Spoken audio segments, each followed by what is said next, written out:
This is Tom Dillon, the Lifetime Liberal, and today is, Wednesday, January 4th, 2016. The title of this rant will be, Only ObummerCare or Single Payer Can Replace ObummerCare. So the Republicans with the new Vice President Mike Pence came out today, a lot of braggadocio or whatever you want to call it, about how they were going to repeal and they were going to replace Obamacare.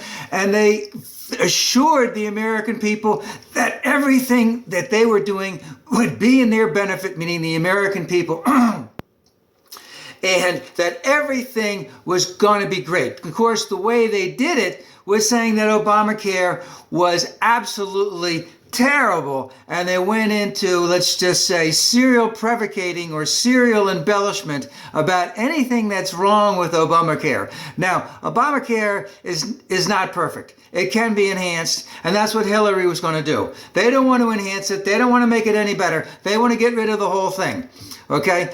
But at this point in time, they have absolutely no replacement. They voted to cut it out for 60 times in the last couple of years with absolutely no replacement. They had their working points, their talking points, and it was about a 2-paragraph thing which spouted out every single, let's just say, Republican, conservative, wet dream about how medical the industry works, and how freedom will make everything work better. In the meantime, the people are going to be screwed. Now, again, they do not have any replacement. And why do they not have any replacement? Because if they actually had to come up with the replacement, they would have to come up with some of the things that are currently in Obamacare that people like. So let's go over just a few of them. Is that, number one, kids under 26 can still be on their parents' policy, which has worked out very, very good. Everybody likes that. There's people with pre-existing conditions can get coverage. There's no lifetime limits on the amount of coverage that they can get.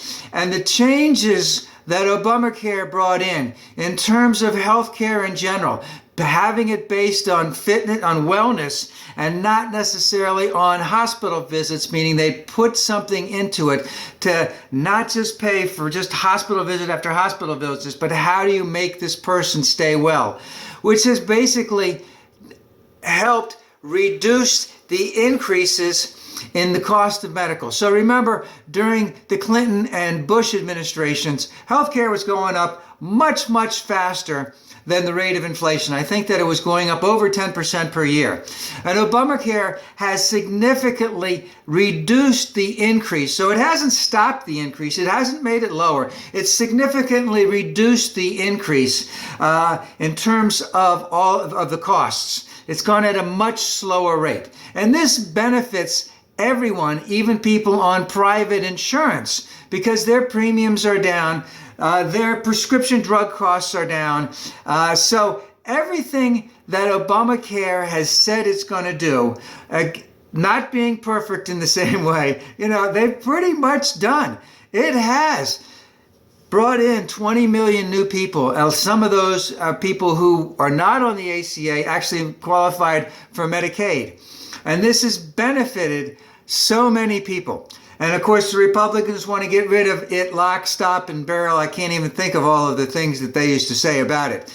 But my question is, how do you repeal Obamacare without a replacement? And they're talking about doing that for a 2 to 4 year time frame, meaning that they don't even know how the hell they want to do it. They want to act like they got rid of it and then keep it for 2 to 4 years and then slowly take some of the shit out. But the dirty little secret about all of that is in that repeal vote, there is a tax or there is an assessment on the wealthy that helps pay for some of the subsidies that go into Obamacare and go into Medicaid. And guess what? If you cut those subsidies out, the Republicans will never, ever, ever come even remotely close to being able to replace Obamacare with Obamacare, because they'll never vote to have any type of increase to pay for it like it was paid for by the Democrats. Now remember, many Democrats, after they did this, lost elections after that because Obamacare was trashed so stinking much all over the place. At the same time, if you vote out this tax, then it'll never, ever, ever come even remotely close to being replaced. And remember, the House Freedom Caucus right now has indicated, again, they're mucking things up for the good old Paul Ryan, the blue-eyed Beelzebub. They're mucking things up because they're basically saying, we repeal it all. And the Republicans are sort of saying, we want to repeal it, but we don't want to repeal the tax yet until we figure out what the heck we're going to do. So it's going to be really dirty. It's going to hurt a lot of Americans who voted for Trump, who are in red states. Yeah, it's going to hurt them a lot.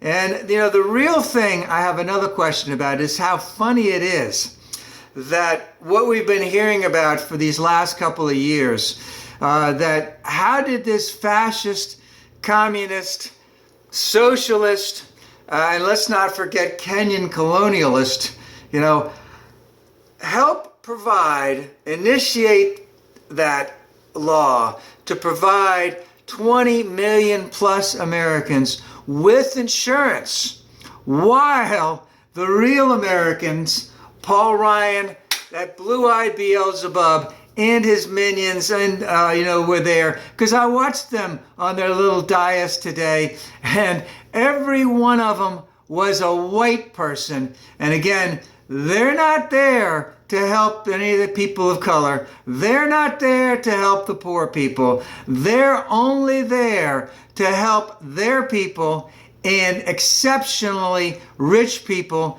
and corporations. And let's see how they do it. Let's see how much they can muck this up. And let's hope that not that many Americans will die because of this.